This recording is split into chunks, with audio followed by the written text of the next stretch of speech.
Assalamualaikum warahmatullahi wabarakatuh. Perkenalkan, nama saya Nafira Ainul Nifiat. Saya dari manajemen kelas G. Saya dan kelompok saya akan menjelaskan tentang mata kuliah manajemen operasional yang mengenai tentang product development system.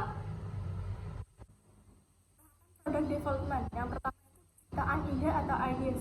Menciptakan ide atau suatu produk baru adalah tahap yang pertama yang harus ada dalam pengembangan produk baru.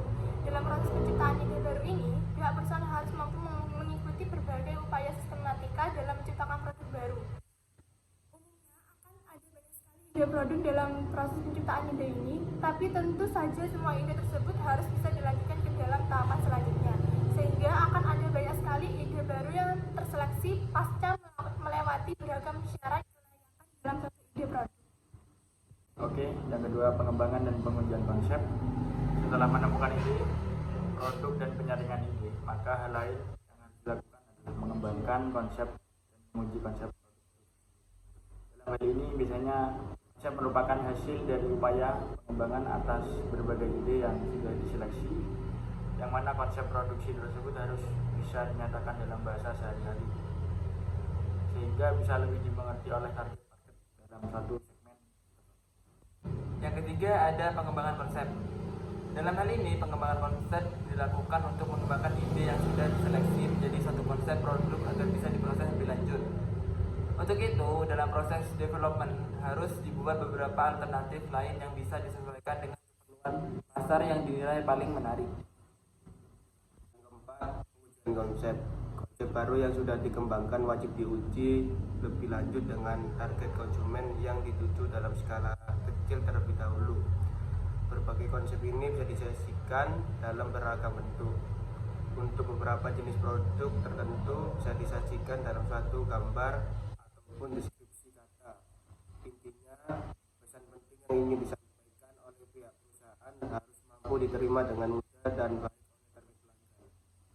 Yang selanjutnya, kelima, ada pengembangan strategi pemasaran. Setelah sudah menemukan atau sudah memilih produk baru, maka tahap selanjutnya menyusun dan juga mengembangkan strategi pemasaran yang tepat.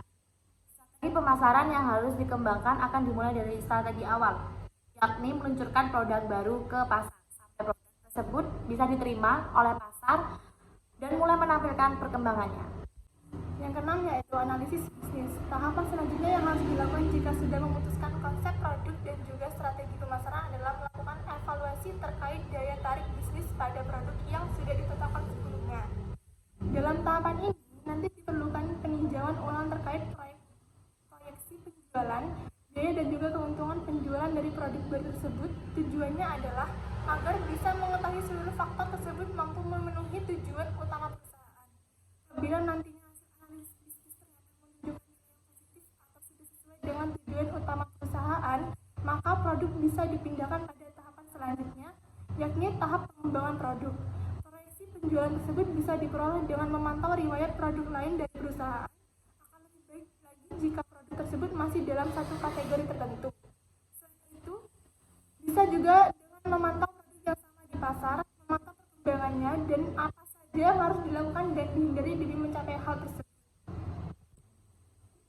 Pengembangan produk dalam tahapan ini biasanya produk yang sedang dikembangkan tersebut umumnya belum produk yang sebenarnya, tapi hanya berupa suatu produk rangkaian kata, video, animasi, gambar, atau suatu prototipe produk. Bila sudah melewati tahap analisa bisnis, maka nantinya akan dilanjutkan dengan pengembangan pada produk yang sesungguhnya. Nantinya konsumen sendirilah yang akan melakukan evaluasi terkait produk pra-rilis atau produk prototipe tersebut, karena pengalaman mereka akan sangat berguna dan bermanfaat dalam tahap pengembangan produk tersebut.